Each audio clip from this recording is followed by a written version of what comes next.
Hello hi welcome back to gold channel. இன்றைக்கி August 9ஆம் தேதி. இன்றைக்கி தங்கம் மற்றும் வெள்ளியோட விலை என்ன அப்படிங்கிறத பார்த்துடலாம்.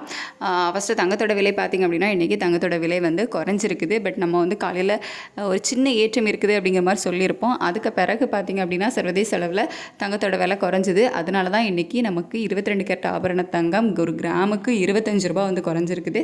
நேற்றைக்கு 9470 ரூபான்னு விற்பனை செய்யப்பட்டு வந்துச்சுல்ல, அதிலிருந்து 25 ரூபா குறைஞ்சி இன்றைக்கி 22 கேரட் ஆபரண தங்கம் ஒரு கிராம் 9445 ரூபாய்க்கு விற்பனை ஆகிட்டு வருது. வெள்ளியோட விலையில் இன்றைக்கி எந்த ஒரு மாற்றமும் இல்லாமல் அதே 127 ரூபாய்க்கு விற்பனை ஆகிட்டு வருது. ஸோ இன்றைக்கி அதாவது 9/8/2025 இன்றைக்கி 22 கேரட் ஆபரண தங்கம் ஒரு கிராம் 9445 ரூபாய்க்கும் வெள்ளி ஒரு கிராம் 127 ரூபாய்க்கும் விற்பனை ஆகும். நாளைக்கும் இதே விலையில் தான் இருக்கும். இன்றைக்கி மார்க்கெட் க்ளோஸ் ஆகிடுச்சு. இனிமேல் மண்டே மார்னிங் தான் ஓப்பன் ஆகும். ஸோ நமக்கு இதுக்கு மேலே வேறு எந்த அப்டேட்டும் இருக்காது. இனி மண்டே மார்னிங் தான் நமக்கு நெக்ஸ்ட் வீடியோ வரும். மண்டே மார்னிங் மார்க்கெட் ஓப்பன் ஆனப்புறம் நிலவரம் எப்படி இருக்குது அப்படிங்கிறத பொறுத்து உங்களுக்கு நாங்கள் நெக்ஸ்ட் வீடியோ அப்லோட் பண்ணுவோம். இன்றைக்கி பார்த்திங்க அப்படின்னா இதுதான். இன்றைக்கும் நாளைக்கும் இதே விலையில் தான் தங்கம் மற்றும் வெள்ளி விற்பனை ஆகும்.